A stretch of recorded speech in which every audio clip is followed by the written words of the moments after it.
क्या आप अपनी मेहनत की कमाई को एक लाश की तरह ट्रीट कर रहे हैं? अगर आप जापान की गलियों में अपनी जेब से मुलातुला नोट निकालकर किसी को देते हैं, तो समझो आपने अपनी किस्मत की गर्दन खुद काट ली।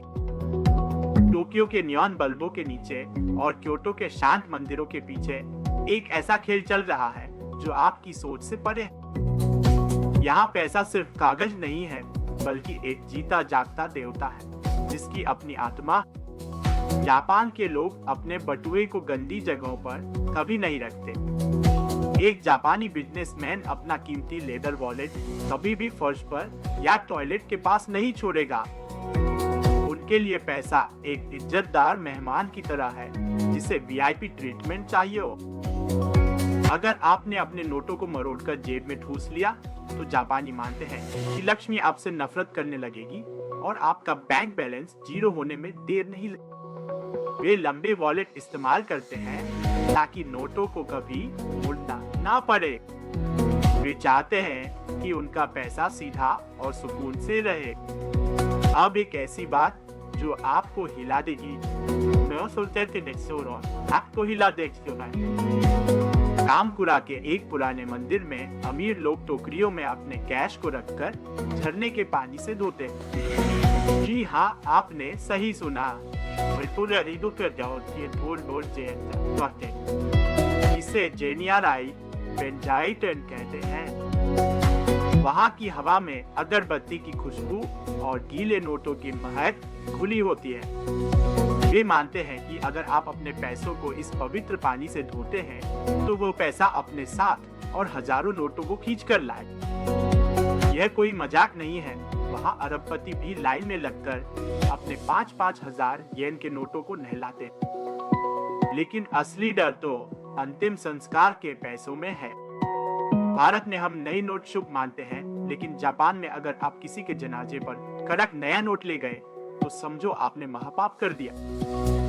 नया नोट देने का मतलब है कि आप उस इंसान की मौत का इंतजार कर रहे थे और आपने पहले से बैंक जाकर नए नोट निकलवा रखे थे। वहाँ जानबूझकर पुराने और घिसे पिटे नोट दिए जाते हैं ताकि यह लगे कि मौत अचानक हुई और आपके पास जो हाथ में था वही ले। इसके उलट शादियों में अगर आपने एक भी पुराना नोट दिया, तो आपका रिश्ता उसी पल खत्म समझो।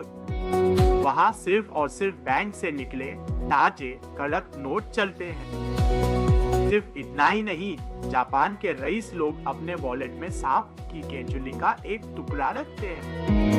सड़े हुए चमड़े और पुरानी खाल की वह अजीब सी गंध उन्हें दौलत की खुशबू लगती है। सफेद सांप को वहाँ धन की देवी का संदेशवाहक माना जाता है। अगर आपको सड़क पर सांप की खाल मिल जाए, तो एक जापानी के लिए वो लॉटरी जीतने जैसा। वे उस सूखी खाल को सोने की तरह संभाल कर रखते हैं, क्योंकि उन्हें यकीन है कि इसके बिना तिजोरी कभी नहीं भरेगी।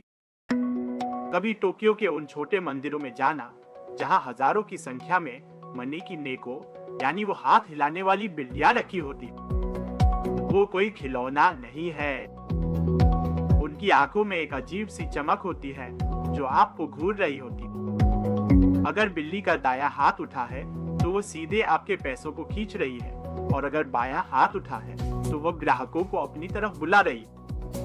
दुकानदार इन मूर्तियों के आगे हर सुबह झुककर प्रार्थना करते हैं, जैसे कि वह बिल्ली ही उनकी पूरी सल्तनत चला रहे। यह पागलपन लग सकता है, लेकिन दुनिया की सबसे एडवांस टेक्नोलॉजी बनाने वाले लोग आज भी इन सदियों पुराने टोटकों पर अपनी पूरी जिंदगी दांव पर लगा देते हैं। वहाँ पैसा कमाना हुनर नहीं, बल्कि एक खौफनाक और गहरा अनुशासन है। अगर आपने इस एनर्जी का अपमान किया, तो जापान की सड़कें आपको निगल जाएंगी।